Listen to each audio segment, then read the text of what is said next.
Good morning, everybody, and a happy Thursday morning to you. All right, we're covering a small story and a big story in here, okay? Small one, for those of you who don't know, his information was on the Family Feud. We're going to cover that. But the big one is the kids. When you take all the information and put it together, there's a compelling argument. You guys know what I'm saying? I cover everything in here. So let's dive in and cover what we have, shall we? Let's go. I'm starting off this morning with a blind item that was put out that Meghan actually got turned down by the PA agency she usually uses, and that everyone is turning against her. Well, I'm sure there are some people who don't want to be associated with her. All right, let's move on. This next story came out saying that Meghan is nervous about seeing the royal family again, but she wants to show them that they can't trample over her because apparently she's bracing for possible peace talks with Prince Harry's estranged family. She can brace for that all she wants. As long as she's married to Harry, it ain't happening. Moving on.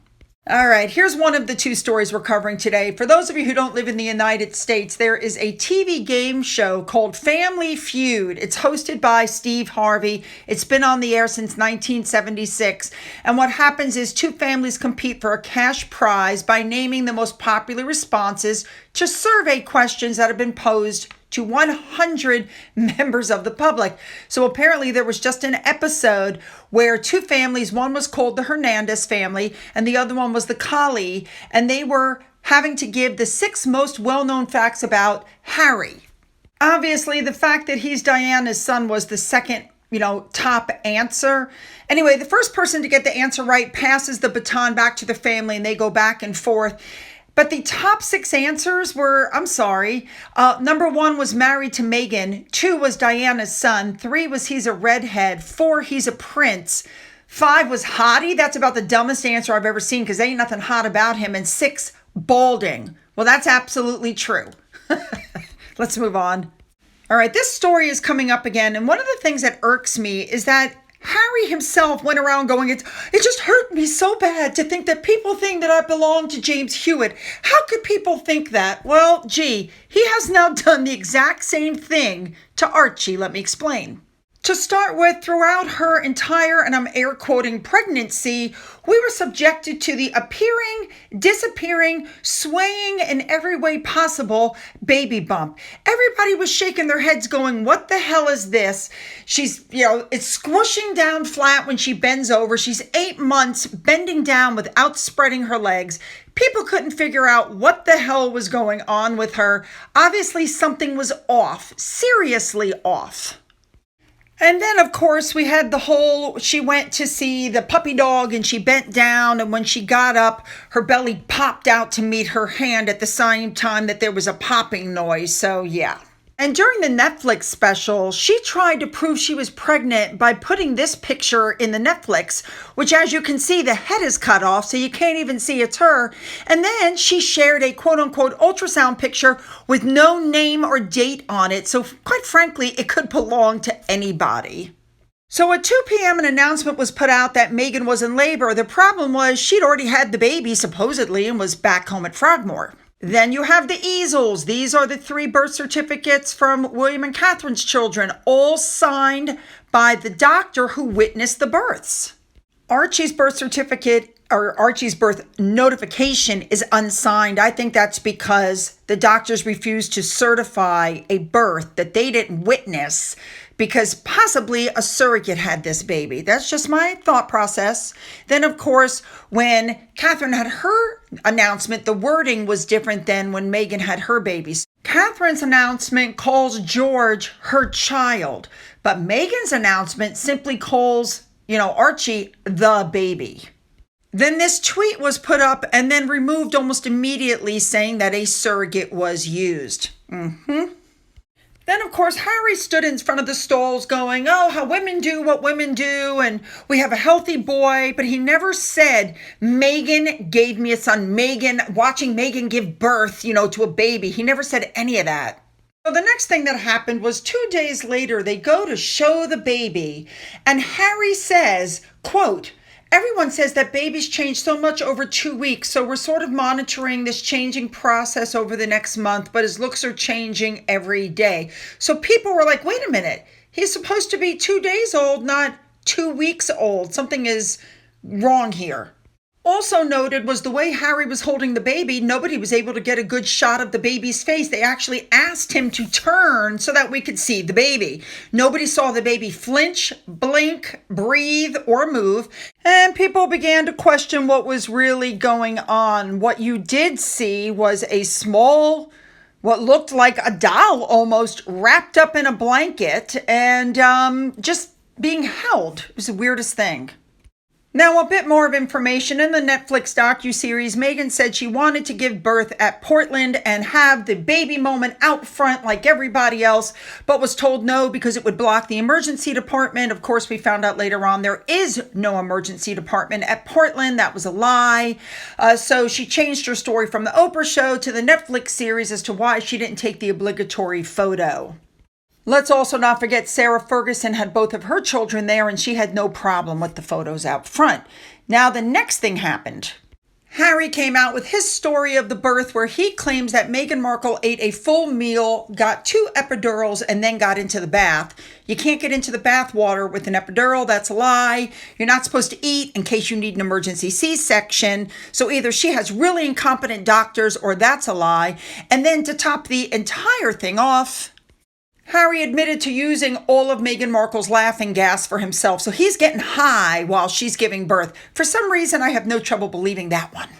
Supposedly, they're at Frogmore after she gave birth with Doria, and then pictures started to come out. And everything was photoshopped. Even then, look at this picture of Meghan supposedly holding Archie, except she's missing a finger. Photoshop fail. I mean, guys, come on. Everything they do is fake, staged, and contrived. So the question is, why all the secrecy about the birth? She's not the first person in the world to have a baby. Why was everything so carefully covered up? Okay, so here's the next thing that happened. Meghan had her name changed on Archie's birth certificate. That's right. The name was changed on the birth certificate. This happened a few weeks after his birth. And everybody said, wait a minute, why would she change the birth certificate? Well, if a surrogate was used in the UK, the child belongs to the surrogate mother, even if it's not genetically their baby, until it's changed in a court of law and the birth certificate is amended. So Meghan, claimed out and says that she did not change the name on the birth certificate, that she had nothing to do with it. What's really going on? Everybody thought that it was done, for whatever reason. And she came out and said, I did not change the name on that birth certificate. A spokesman for her came out and said she did not do it. She was not responsible. What they did is they removed the name Rachel Meghan and they simply changed it to Her Royal Highness the Duchess of Sussex. Now, before anybody gets their knickers in a tizzy about that, let me just show you. This is George's birth certificate, and you can see that it has the mother's name as Catherine Elizabeth. You guys see that? And then under that, it says Middleton is the last name. Here, next up is Princess Charlotte's birth certificate. And as you can see, name of mother, Catherine Elizabeth. And then 2 lines down below that, do you guys see that? Let me zoom in. It says Middleton. So that's the way it's supposed to be. That's the way it is on everybody's birth certificates. So what they did on Archie's, as you can see, it says Rachel Meghan is the mother, and then a couple lines down it says Markle. And as you can see, what they're doing is they're removing that so that it simply says nothing but Her Royal Highness the Duchess of Sussex. Basically, they've removed her legal name from the document. I honestly believe that Meghan thought they were going to use the never complain, never explain mantra, because she came out and said the palace is the one who dictated the changes on that birth certificate. Meghan came out and said it wasn't me, I didn't request it, Harry didn't request it, and to see the UK tabloids and their carnival of experts whip this into a calculated family snub, you know where this is going. So of course, here comes Omid Scobie, who's put in writing, as you can see, that the name change was dictated by the palace, and he confirmed that with documents from senior palace officials, not requested by Meghan. Not requested by Harry. And you know, what this shows you is that he absolutely is their mouthpiece and says whatever they want because there were no documents. He never showed any documents. Buckingham Palace decided they'd had enough. And it all came out that it was Harry and Meghan's aides at Kensington Palace that dictated the change and the palace had nothing to do with it. Caught. They said it was done to ensure consistency across private documents with Meghan's name. So essentially, Meghan had her name on all of her documents or passport as Her Royal Highness the Duchess of Sussex. So she needed that to be reflected on all documents. Remember, this is a woman who didn't like being ranked. She wanted to be linked, not ranked. And they said Harry and Meghan's media team in the United States made a mistake because something was lost in translation. No, it wasn't. After they were caught, they came out and basically said, well, this was just a simple misunderstanding. We didn't mean to mislead anybody. Really? You got caught. You lied and you got caught. Now, here's the next thing that happened. Recently, Meghan went to register Archie for school, or supposedly register him. I still believe she's going to homeschool that kid. The problem, supposedly, is she's refusing to give an immunization record and she's having a problem with the birth certificate, claiming that the palace has sealed the birth certificate. What? According to Lady C, that is absolutely incorrect. I don't know what's going on with that kid. Supposedly, he's in school. She's always talking about doing school runs. I'm sorry, I don't believe that. I don't believe he's in school. I seriously don't. It sounds like Lady C may know something about the surrogacy. I guess we'll find out eventually. Oh my goodness. I am so looking forward to your comments on this one. Now, don't forget to hit the like and the subscribe button and go down into the description box where you'll find the link to the palette cleanser, which also we are still covering the Earthshot prize as well as the other royals. There's a lot in there. You don't want to miss it. Let's go.